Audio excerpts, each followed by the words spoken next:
everybody, welcome back. My name is Nicole, and if you are new here, welcome to my channel. If you are returning, hi guys. Like always, red subscribe button down below. If you are new, to click it, make sure you subscribe and be notified every single time I upload a new video. And yeah, like the title says, we are talking about Fuller House season 3. Now I didn't do a season 1, season 2 review because I didn't do this kind of stuff, do video reviews and stuff like that back when they came out, and so figure we do it now. And again, my channel, so I do whatever I want. But I did watch season 1 and season 2 when they originally came out, and a week and a half ago maybe I did binge watch both seasons again to just refresh everything and get ready for today, which is September 22nd, and season 3 was released. I'm actually going to film, edit, and upload this today, so this is going to be up in a couple of hours. I was going to postpone and post this video next Friday to give me a week because I wasn't sure how fast I was going to be able to get through the season and how many episodes were in the season. I think the first one had like 13 episodes or something like that. But this season only has 9 episodes, and it took me about 4.5 hours to get through all 9 episodes that are in this season.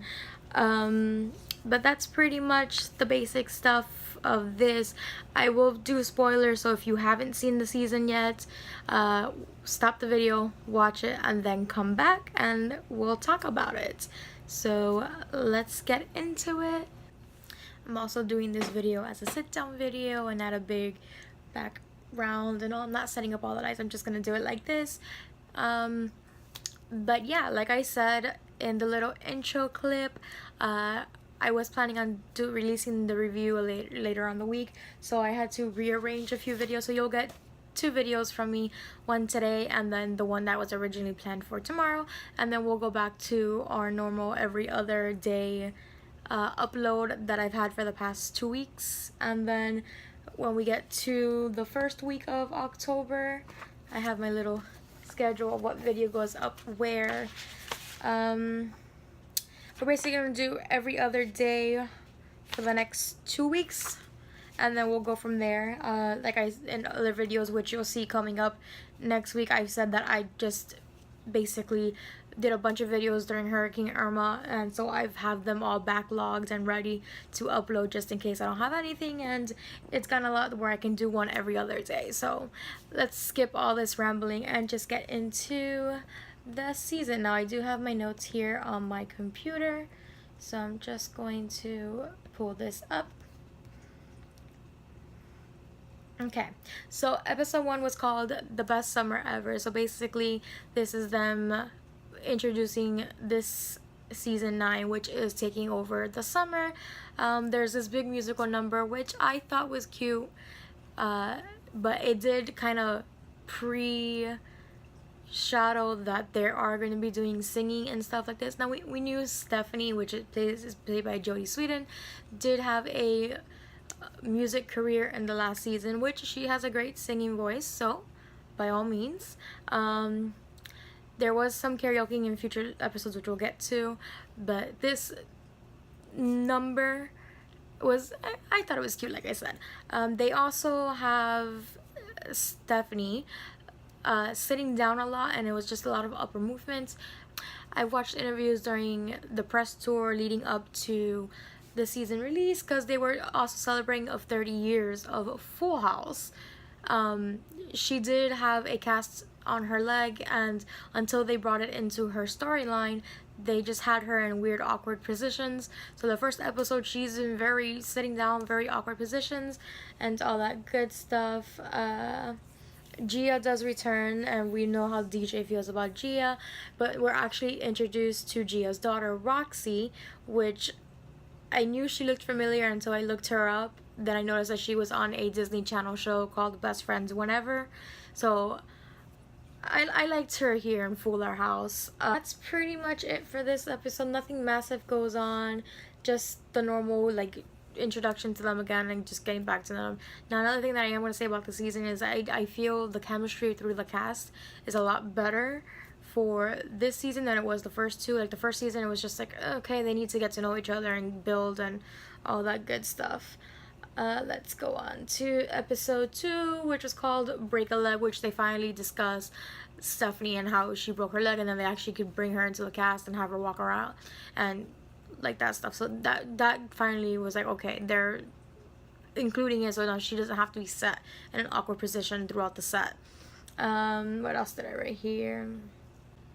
So nothing out of this world happens in episode 2. It was just like a filler episode, which a lot of season 1 and season 2 had filler episodes. Episode 3 is Declaration of Independence, which is their 4th of July episode. Again, nothing really happens there either, except for Danny admitting that him and his new wife got a divorce and just dealing with that. Lola also breaks up with Jackson. And then, is it this episode? No, okay, so it's actually episode 4, which is the next one, which is My Little Hickey. Ramona gets a hickey from Popco, which is also from another Disney Channel show. I believe it's Stuck in the Middle. He's in that show.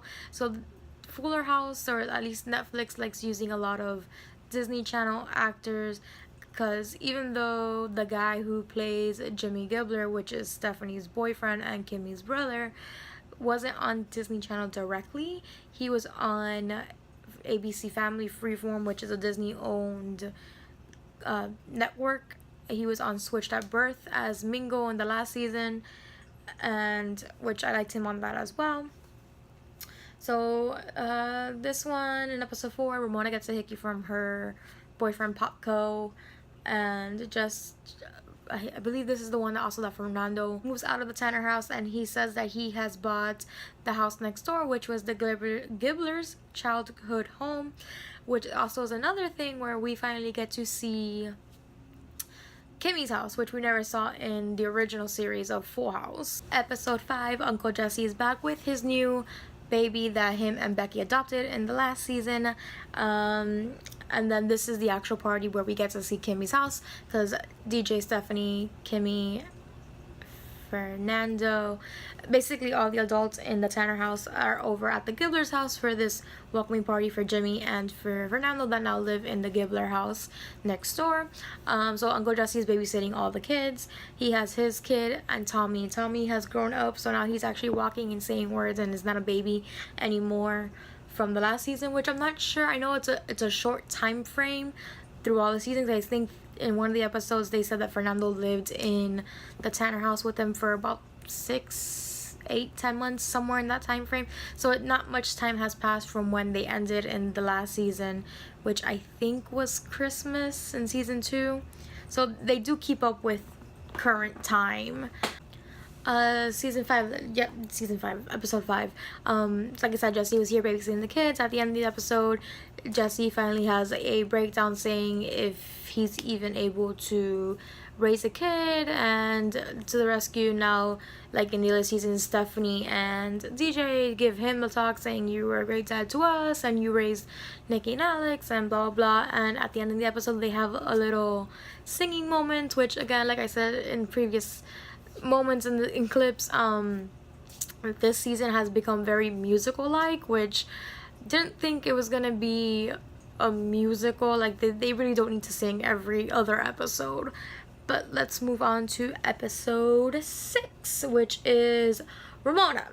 Nothing much really happens in this episode. Kimmy and Fernando are fighting over their daughter. Now that Fernando has his house next door, he builds her a room and they just try to get attention. Ramona says, I'm a teenager, I don't want to spend time with either of you, which is typical. Also, Max, which is the middle child for DJ's kids, he has a unicorn, and that's like the Mr. Bear from Full House. Basically, Tommy, the baby, destroys the unicorn, and Stephanie brings out Mr. Bear and says, well, he helped me, you can have Mr. Bear since yours is broken. Tommy says no, and then eventually Stephanie fixes the unicorn, and Max is happy about it, but then he realizes that he doesn't need the unicorn all the time, that he's gonna put him up on the shelf, and then when he needs him, he'll bring him down. Again, filler episode, nothing much really happens in these episodes. The next one is episode number 7. Let me pull that one up. Episode 7, Say Yes to the Dress. So this episode starts off with their wedding planning for Steve and CJ's wedding. And this is a musical number. They do karaoke, and Fernando does Ricky Martin's Viva la Vida Loca, which I loved. And then DJ and Steve do Summer Nights from Greece, which again was great. Yeah, that's pretty much the best part of this episode. Not really, wasn't the best part, but there's also later on in the episode, Steve is freaking out and tells DJ to go help him, and then DJ ends up inside or wearing CJ's, which is Steve's fiance's wedding dress, and this whole dilemma happens where she doesn't want to wear the wedding dress, and they're very iffy about each other still, but again, filler stuff, and it does come back later in the final episode, which we'll get there. Let's see, what's the next episode? 7.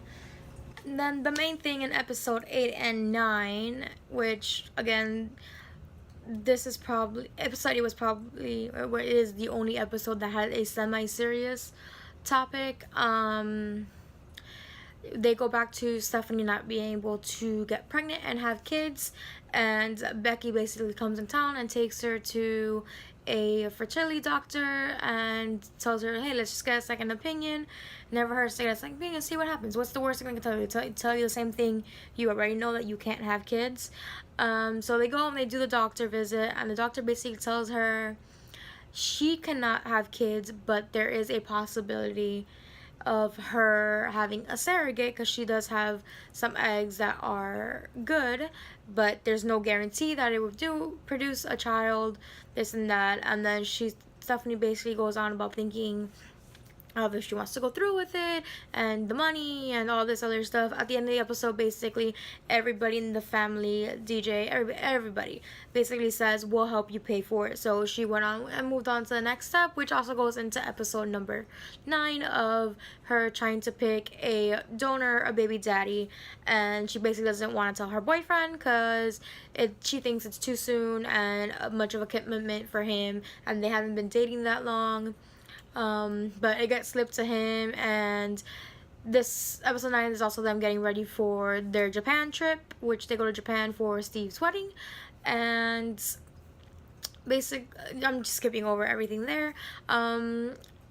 Jimmy basically tells Stephanie, like, why can't I be the father? Like, our kid would be hot, I guess. And he shows his 6-pack and all that good stuff, and they end up saying, okay, let's have a baby. So Jimmy and Stephanie are planning to have a baby, which will go into season 4, I guess, if it gets picked up for a season 4, because how they ended this season is not very nice. I mean, I didn't care about the other seasons, how they ended, but this one was just not very nice. I didn't like it. So basically, they're on their way to Japan for the wedding.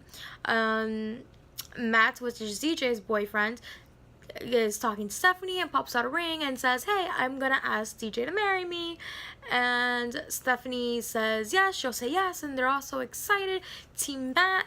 And then they do a couple more sweet seat switches, musical chairs around, and Steve ends up with DJ, and DJ has her sleeping mask on with the headphone, and she thinks she has Kimmy next to her, and basically says, you know what, you're right, like, I don't know why I'm going to this wedding, and it was supposed to be me. Like, I was originally gonna pick Steve when it went in the last season, when they had like their version of The Bachelor and whatever. So he was just gonna pick Steve, and then Steve's like, oh my god, and now DJ's still talking and rambling on, but Steve's listening because she thinks it's Kimmy, and so basically that's how they leave the season. So now we're gonna have to wait like another 6 months or more to when they decide to do season 4, unless they filmed it all together, which I'm sure they filmed it all together, because they did mention in some of the press interviews I saw that they did get to go to Japan. So maybe it's just them figuring out when to release it. I don't know. I'll have to go Google search and see when the second part of the season comes out. But yeah, I mean, I kind of was Team Matt, but DJ and Steve do have their chemistry from the original series of Full House, but that just be the easy way out of it. That's pretty much it. I'm not gonna ramble on anymore about this, and that was basically a review and what goes on in the season. Basically a bonus video. I probably a lot of you don't even know what Full House was, depending on your age range, and I do have a good amount of younger audiences. But did you guys see Full House? Maybe you've seen reruns, because TV still plays reruns. Are you watching Netflix? Because you know Netflix, everybody watches Netflix. Seeing the first 3 seasons? Let me know in the comments down below. And until tomorrow, because you guys will get a video tomorrow. Bye, guys.